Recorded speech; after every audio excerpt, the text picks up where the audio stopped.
Hi, I'm Nirali and today I'm going to talk about a natural practice to help you heal your hormones and kind of balance them better.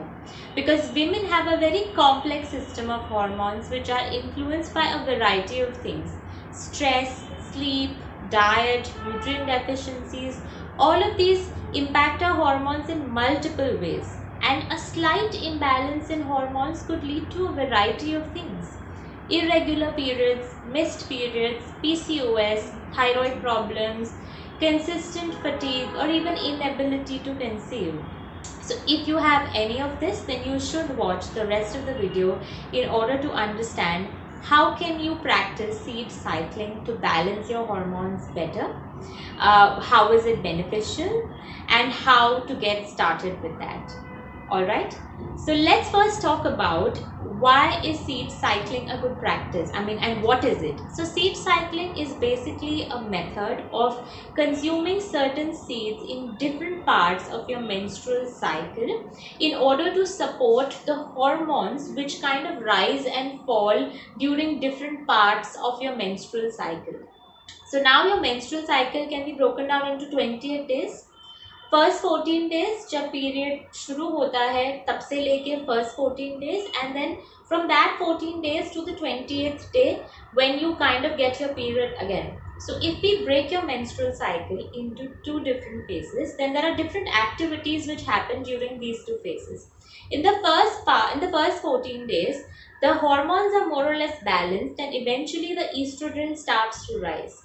And in the second part of the cycle, the estrogen tries to drop gradually, and as a result the progesterone levels start to rise because your body is preparing for a possible pregnancy. So in order to seed cycle, you need to consume two different types, in fact four different types of seeds in these two different parts of the cycle, uh, to help you with your hormones. In the first 14 days, you need to consume 1 to 2 tablespoons of flax seeds or pumpkin seeds. Now, why these help? Because both these seeds help to promote the production of estrogen. And in the second 14 days, that is from the 14th to the 28th day of your cycle, you need to consume 1 to 2 tablespoons of sesame or sunflower seeds, because both these seeds help in the production of progesterone, which is kind of rising in the second part of the cycle. Now, in addition to the hormone balancing effect, these seeds also contain a variety of macronutrients: zinc, selenium, omega 3, omega 6 fatty acids, even vitamin E, which help your body in so many ways that you might not even imagine. So that is why consuming these seeds in different parts of your cycle help you balance your hormones and provide you with like truckloads of nutrition. Now, what if you do not have a 28-day cycle? Because most of us don't, right? Anywhere between a 28 to a 35-day cycle is actually considered normal. So if you have a longer cycle, then you just need to adjust the days or the length of each phase depending upon how long your distance is in between two different cycles. Also, if you're someone who's completely missing your periods and have not got it for months, then you can just start with day one and do first 14 days and then another 14 to 28, and you could continue doing this till you kind of see improvement in your symptoms. Now, who all can do it?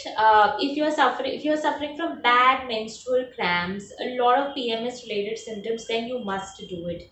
If you're looking to conceive and your hormones are all over the place or your periods are irregular, then you must try it. If you have PCOS, then it might be a good option for you to try in addition to making another diet lifestyle modification. Also, if you're menopausal, this could also be something you could try if you are in the perimenopause phase and are approaching menopause. Now, a couple of things to keep in mind when seed cycling. The seeds have to be unsalted, unroasted, and it is better if you grind some of them. Especially flax seeds, when ground, are absorbed better in our body. So ensure that the seeds are unsalted, unroasted, and some of them should be ground. Also, if you grind these seeds, then ensure that you don't do big, bulky, big batches. Instead, make small amounts and store it in the refrigerator, because A lot of these seeds also contain a good fat which kind of gets oxidized and वो खराब हो जाएगा and it will start smelling if it is not refrigerated. Secondly, where can you add it? You can add it to anything and everything. Smoothies, salads, you can just sprinkle it on top of a sabji. You could add it to your rotis. You can just make like a mixi mukwas and have it post your meals. You could add it to anything. You could make it into these seed bars, seed granola. You can just consume it in any way that you enjoy. You could also get creative and make like a sesame seed chutney or a flaxseed chutney and kind of enjoy it as an accompaniment with your meals. One last thing that I want to talk about before I conclude is that this is just one way of kind of helping you. It's not the ultimate cure. So do not do this with the hope that this is going to solve all my problems. No, it is going to be an adjunct to correcting other things, because if your problem is more deep rooted and is associated with other things as well, then this might just be one of the things that you do in addition to making other changes in order to see better results.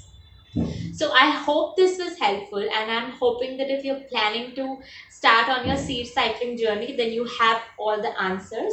If you liked our video, then do subscribe to our channel, because we love putting out a lot of content related to women and everything that they need to know about their health.